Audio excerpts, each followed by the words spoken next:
Okay. Okay. So welcome to the first webinar for the year. I'm really excited that so many of you are attending. The topic is the first Mussar topic, wisdom, Chochmah. So some of you participated in Chai Mitzvah last year, and I'm really happy to see you on the video, on the webinar. When I talk about the program, there are going to be some things that, of course, you already know, but there are new people here as well. So hopefully it'll be an opportunity for you to share your wisdoms and insights from last year, and for people who didn't do this last year to ask any questions that they might have. So I'm going to start this webinar the way I start all of them, by talking about how much I love it when everybody posts on Facebook. So I'm really excited because so far this year already, people have posted questions, which is great because we can communicate that way. For example, questions about how to start your classes this year. And Shireen in Austin at Congregation Bethel already posted her first day. Her kids went kayaking, which sounds like a really exciting way to start the year. I don't think Shireen is on this call, though she registered. Shireen, if you are here, type into the Q&A. But if you're not, I will tell you that it looks like she did a great thing. She started talking about what their mitzvah projects would be, and she has some photos of them kayaking, and she started with some team builder things, and next time they're going to start with Chochmah. So that's pretty exciting. And for those of you who didn't do this last year, I'm going to just start. We always have our agenda. We have our Facebook group. And now I'll go to an overview of the program, which you already know, but it doesn't hurt to review that Chai Mitzvah, as you know, combines learning from our texts that spark discussions, social action. We've got examples of volunteer opportunities for each topic that inspires you towards creative ideas for social action. And people who did this last year might share something they've done. And then spirituality, suggestions for finding meaningful ritual observance. We had, I think, Jerry, was that you who did the Mitzvah Day as part of our Chai Mitzvah? Again, he can't talk, but he can type in if he'd like to. And we've had some really nice things happening. Of course, you know about the webinars. Again, I try to make them at a convenient time using a doodle poll. We discuss the topic, and we exchange ideas, and we also have supplemental materials that I share with you. Again, I'm going to talk about the Facebook group. We just discussed it, but just to review, there it is. If you haven't already joined, I hope that you will and that you will participate in it. Are there any questions or comments so far? Okay, and I'll also remind you that there is a stipend which you will receive for piloting the program, for providing feedback and posting on Facebook and participating in the webinars, and at the end for returning the end-of-year survey. So for people who did this last year, and for people who are starting this year, so to clarify, there is a standard Chai Mitzvah curriculum, and you'll see the topics listed here on the page: rites of passage, tzedakah, philanthropy, individual and community. And then there are the Mussar topics that relate to each one. The Mussar curriculum is paired a Middah with each topic so that you can do Mussar one year and the standard Chai Mitzvah the next year, so the program can work in multi-grade groups.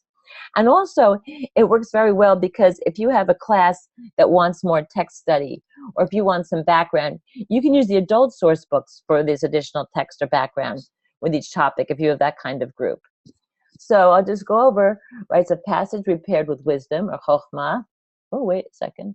You can look at the screen. I'm going to see if I can, I can see what this is. Someone wants to chat. Okay, great. Oh, Jerry, thank you. Okay. They had a great mitzvah day. They worked in an affordable housing complex in Southbury, Connecticut, and the kids loved it. Yeah, I remember that it was really, really good. And now I also have the chat on the screen, so I won't miss it next time. Okay. So as I was saying, tzedakah pairs with generosity, the individual community with compassion, with rachamim, the interpersonal relationships with spiritual friendship, chavruta, which is always very interesting to teens. I'm not seeing any comments in the chat. Are others seeing it? If you are seeing it, please type in. If not, whatever comes up, I will share Um, maybe it's because these were, yep, Harley's seeing it. Janice, can you see Harley's comment? Nope. Some people are seeing it, some are not. I don't know why some are and some are not. I will read all of the comments. So far, it's just people are saying they don't see the comments, but I will make sure that I read them. Okay, great. Janice will just keep listening and I'll keep talking. So, and if you have something to say, please type it in and I will read it. Now that it's up on my screen, especially, I'll see it right away. And so all of these different topics will be nice also to pair mitzvah projects with, and we have some suggestions for them. Mindfulness and conscious living goes with equanimity. Passover insights go with order, Seder. Israel and the Jewish spirit goes with faith, with bitachon. Gratitude with hakarat hatov, because that basically is gratitude. And Judaism and the environment with humility, with anava. It's very interesting. It talks about how much space you take up, which I found to be very interesting. So let's start with the themes for this month. Okay. One of them is that wisdom can be achieved from learning from every experience. And another one is that every Middah can be measured in a spectrum. It's important to be balanced, not too much or too little of each value or character trait. So while Judaism emphasizes Torah learning, it also values the wisdom that comes from life experience. And what we learn here is that true wisdom cannot be learned from books. It derives from applied Torah, from our ability to truly live out Torah values in our own lives, which is part of what makes it really great for teens. The Mussar movement came to be in part because its founder, Rabbi Israel Salanter, was concerned that the yeshivot of his time were training Torah scholars that were not mensches. They didn't have decent character. He wanted Torah learning to be applied to character development so that students might become wise and compassionate as well as learned. So this time we pair the Middah of wisdom to rites of passage because life cycle events are not only opportunities for celebration or for mourning, but they're also a time for deep spiritual growth. As people who did this last year will remember, we talked about rites of passage other than the Jewish rites of passage. We talked about going to sleepaway camp, getting your first part-time job, even going on the school bus for the first time as a kid. These are things that change you, and you're never going to be the same. And although they're good,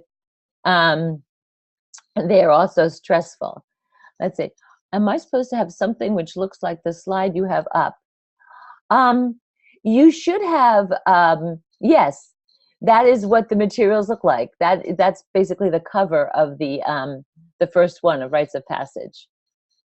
So that if you have not received, oh, Helene, you do not have this. Oh, okay. Well, then do me a favor.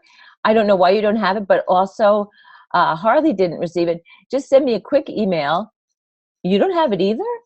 If you did not receive the materials, which I know I sent out for some reason, if you don't have them, please send me a quick email and you know what I'll do? I'll send up a follow-up email after this. And yes, I'm glad you don't feel alone. You received the materials, but not this page. This is the first page. I'm going to resend the materials. I'm going to put a link in my follow-up email to make sure that everybody has everything. And anybody who doesn't have this, please let me know right away. Because I really do want you to have this. I don't know how you don't have this page, but I believe you that you don't. So I'll make sure that you have it this time. You'll tell me if you don't. Because that's really important.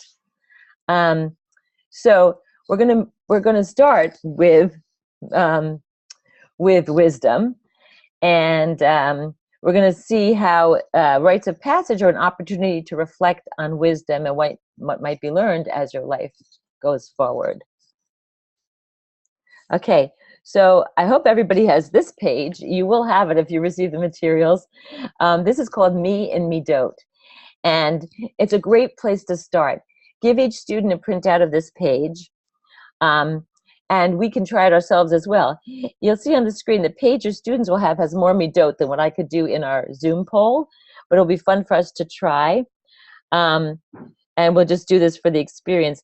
The idea is to see 3 midot, which you consider to be strong traits in your character, and 3 that you think you need to improve. So I'm going to launch the poll and give you a few minutes to work on it.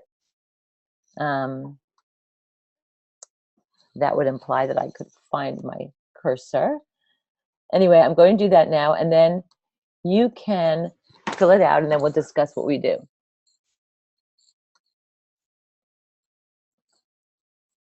Okay, there, it looks like we started.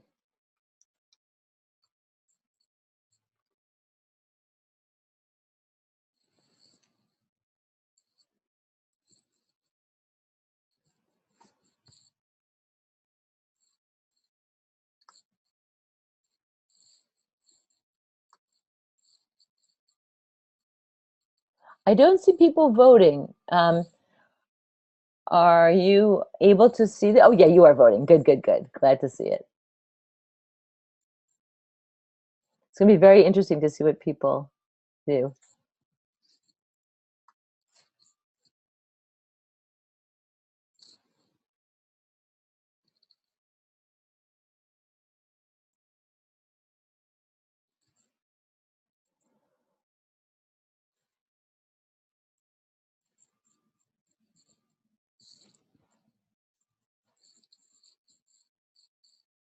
It looks like 7 people are voting.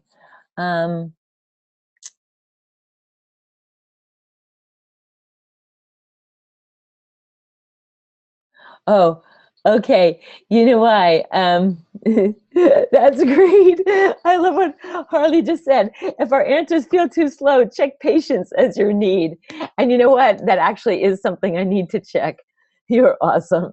So true. Um, oh, Shireen, you're here. You weren't here before. I wanted to thank you for posting on Facebook. And it looks like you had a great first day. I thought there were more pages. Oh, I see what you mean. Okay, that's great. Hi. Oh, good. You can see the comments. I'm so glad. Good, good, good. This is pretty easy technology, but I do feel challenged, even though I've been doing it many times. So anybody who was not seeing it, don't feel bad about it. I've had some issues with it occasionally, even though I use it so often. So we'll wait like 30 more seconds. I will try to use my patience, and then we can take a look and see what everybody has thought. Okay, I'm going to end the poll, and I'm going to share the results with you. So we look like a group that is very responsible. I'm going to share the results with you. Responsibility is the one that we feel that we are strongest in. Patience is second, and I'm afraid I might not be one of those people. Courage, nobody feels courageous here. It's interesting. Humility is up there. Generosity is pretty close to the same as humility. 50% of the people on this call feel that creativity is one of their top ones. Creativity and patience. That's great. And honesty. So we are a good bunch. We have no self-control and very little courage. But everybody is going to cultivate courage. That's good. And the next thing people want to cultivate is self-control and responsibility. I guess the 50% who didn't check responsibility will be cultivating it. I personally will cultivate patience. And it's just nice to look at this and see what we think and how it can focus our students on their own character traits. So it can look at, what did you observe about yourself? And will you change in any way because of what you observed? And then a nice thing to do is revisit this activity either after the end of the month when you've talked about the wisdom, or at the end of the year, depending on when you think is an appropriate time to do it with your students. But it's always a good way to start to start and let them focus on themselves and see how Mussar relates to yourself as a person. Now we're going to go to the first text. It is Who is Wise? Ben Zoma says, who is wise? One who learns from every person. That's from Pirkei Avot. So one nice side effect of this is your students will be connected to Pirkei Avot. It'll become something that they're familiar with, and that they, if they are not already, and that they see is something that's relevant to them. I like this question that's coming up because they impart some knowledge, and then they go on to asking relevant questions. So Pirkei Avot, sometimes considered an early Mussar text, is itself a compilation of the ethical teachings and wise maxim of Mishnaic period rabbis. So now we can also discuss what the Mishnaic period is. Here, Ben Zoma is expanding the typical emphasis on Torah learning to remind us that learning and deep wisdom need not come only from Torah. Every person can be our teacher if we open ourselves to the lesson. So we're asking our students, as you consider your own life, who are the people who have influenced you, and what have you learned from them? So that's an interesting question. It's interesting to think about that, both on our level now and for students. And also extrapolating from Ben Zoma's statement about learning from people, we can assume that experiences can also be great teachers. So we can think about which experiences have affected us and how we've learned from them. And that kind of relates to the Chai Mitzvah topic of the month. And it's also a great way to get people talking about what they've been through and how their experiences have taught them different things. Again, the box is open. If anyone wants to chat, I am listening. But if no one has a comment, I'll go to the next page.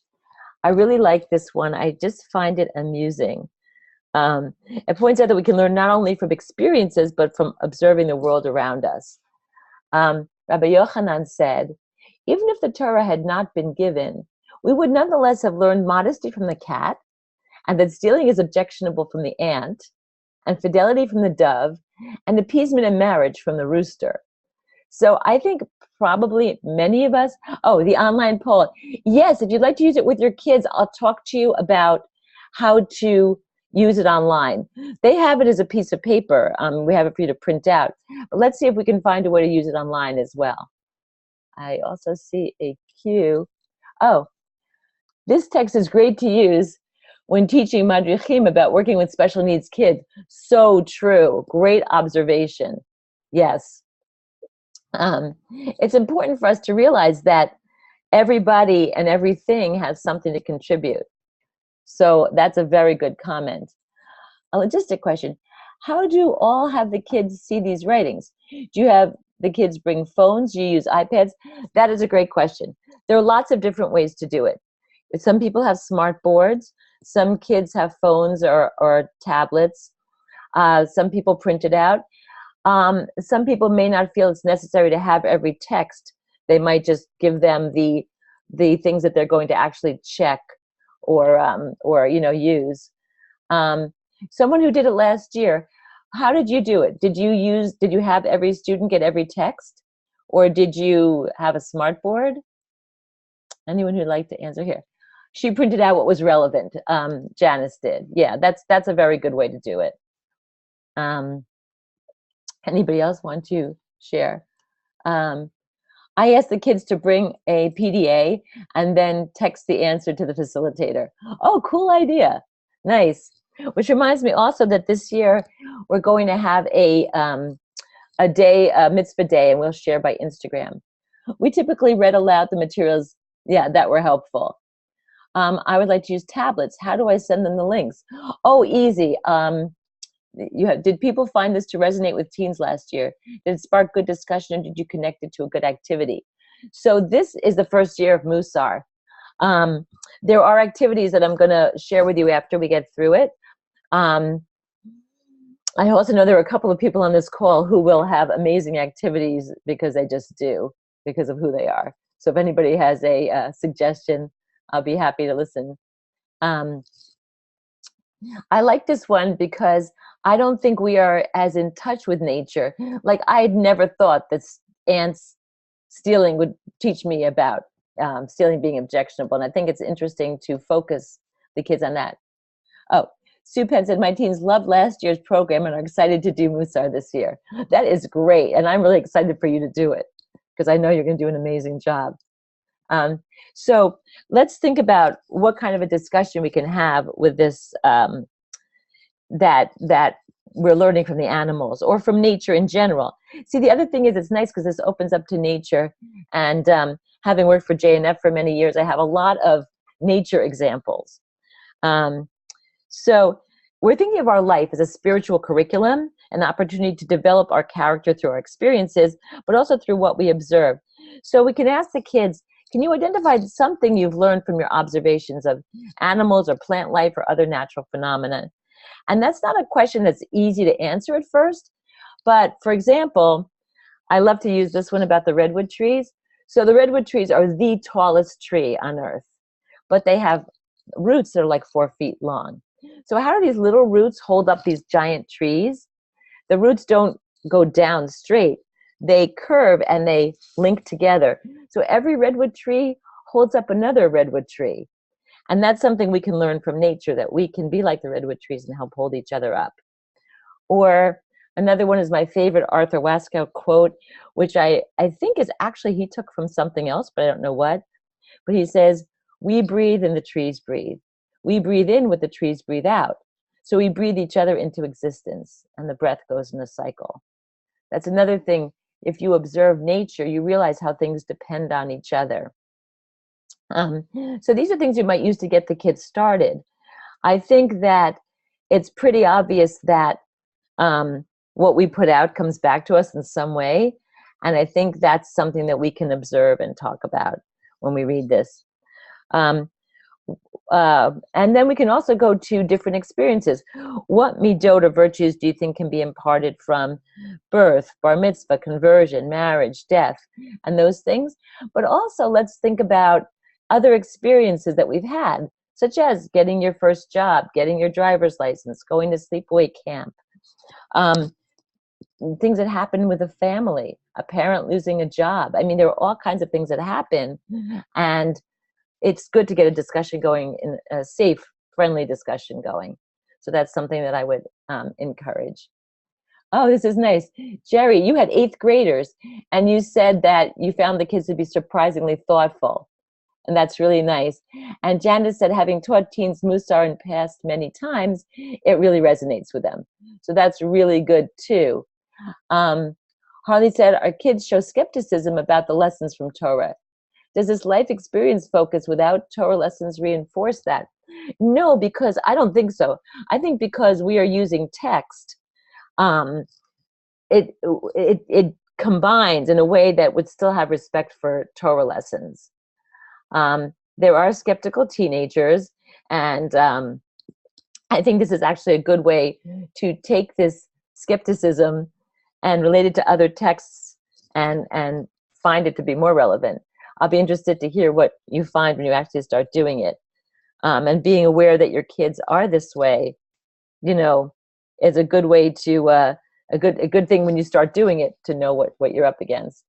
But I've seen a lot of kids react very well to it. So I think you have a good chance, hopefully. Let's see.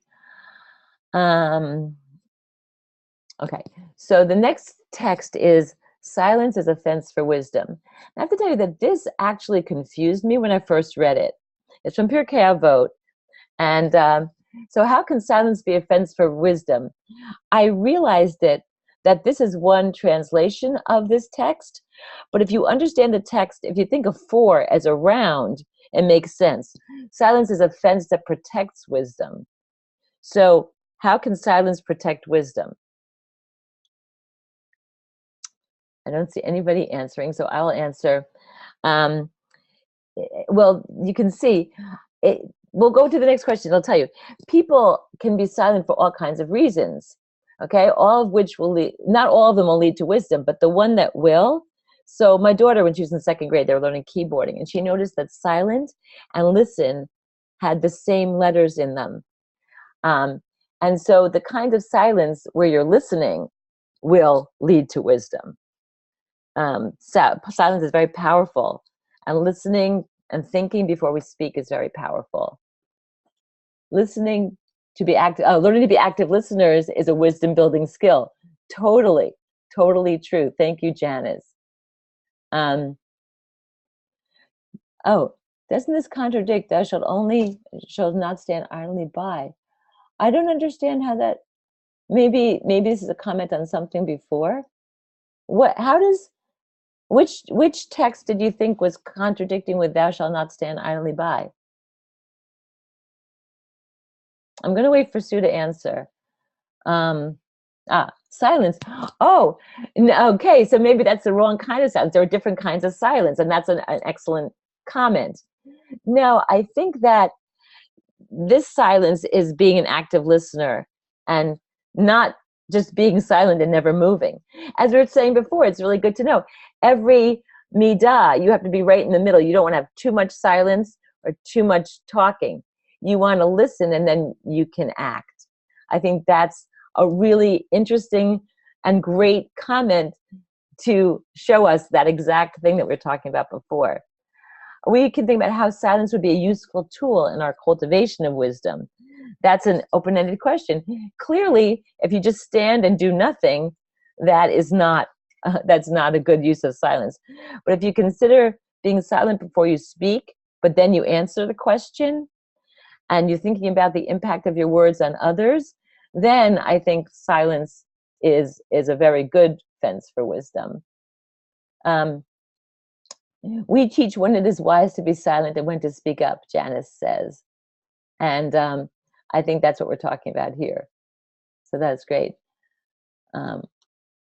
We found the kids were happy to see that adults struggle just as they do.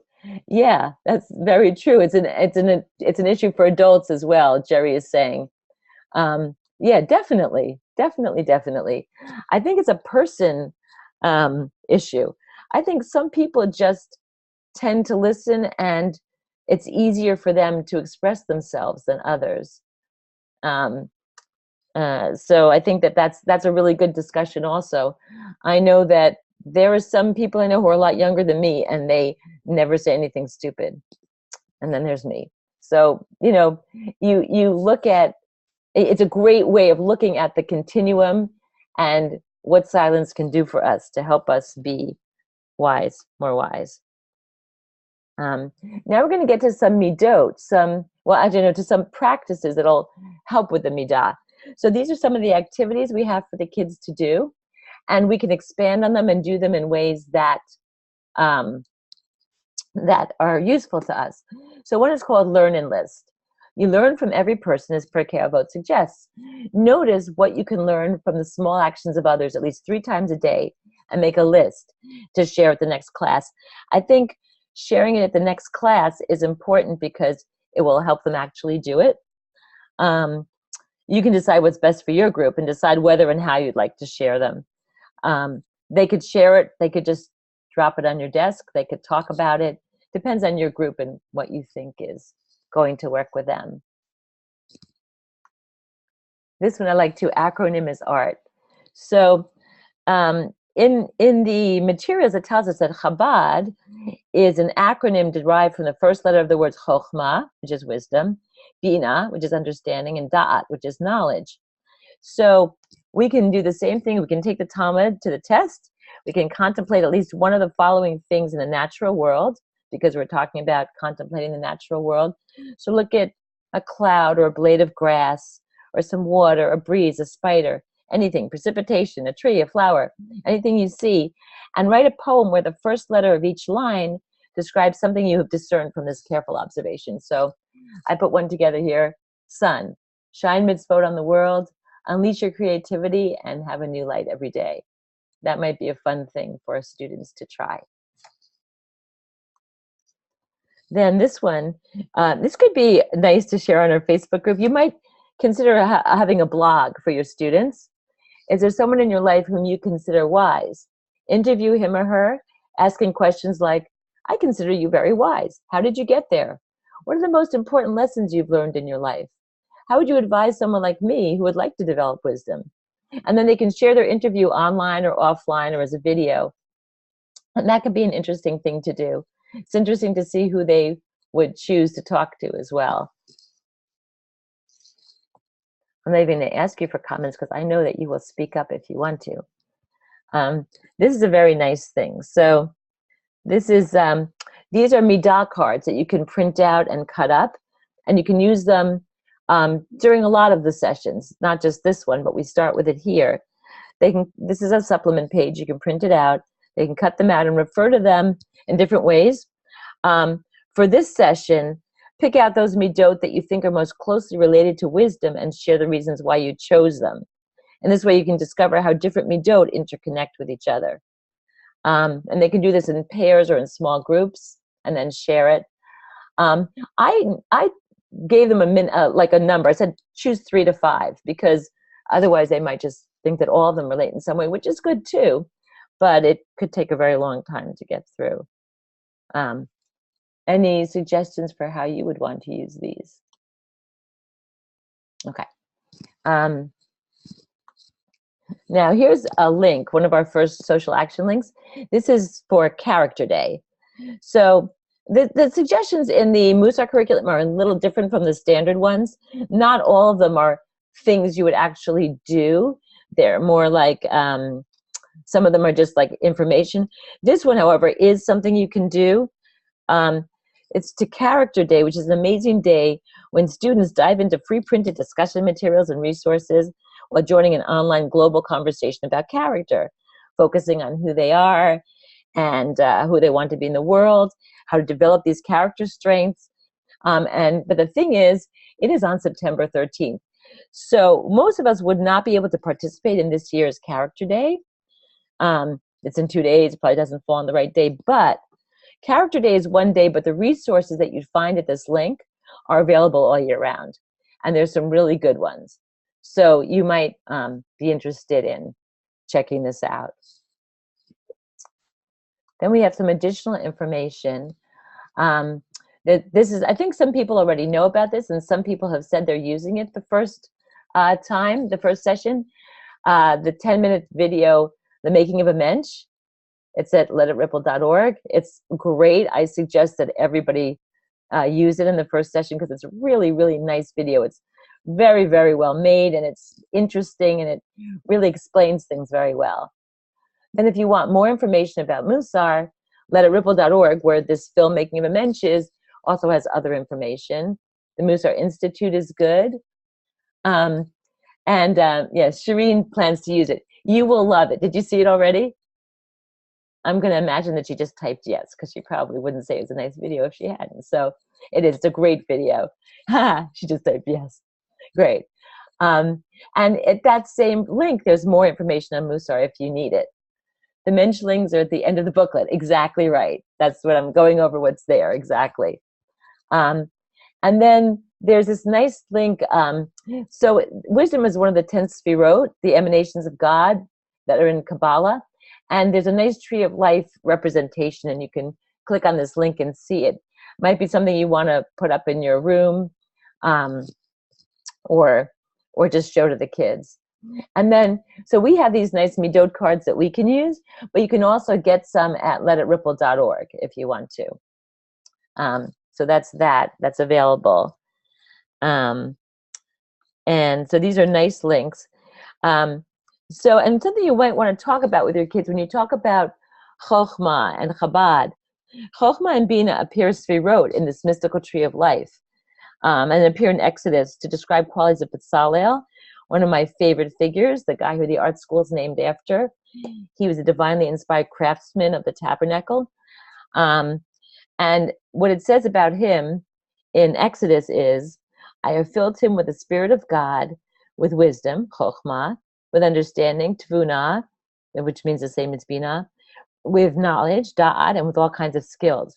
So first of all, I like this because he was an artist, and I think there's a lot of artists, creative people who need that recognition. And also because it might be interesting to discuss the perceived differences between the terms Chochmah and Bina and Da'at, just to see what the difference is between these different midot. So that's why I wanted to bring that up to you. Oh, here's some interesting. There's a good discussion link along with the making of the mensch video. That's right. And the same, um, Harvey says, it looks like, I can't read who this is. L. Siegel in Calgary wrote, oh, yes, the Dr. Yes, yes, yes. I know about that. Yeah, the Dr. Seuss 4 questions on Passover. Excellent. Yeah. So when I send out my follow-up video to this webinar, I'm going to make sure that these links and these comments are in there so that people who want to find the links will be able to do it easily. And it is time for Q&A. If anybody has anything that they would like to share, I would love to hear it. I will use my silence. And in fact, what I'm going to do is I'm actually going to make you, I'm going to unmute everyone so that you can speak, because I never want to end a webinar without hearing your voices, because I feel like I'm just talking in a void. So first of all, I want to thank you so much for participating and ask if any more questions or comments. I am going to promote you to panelists again.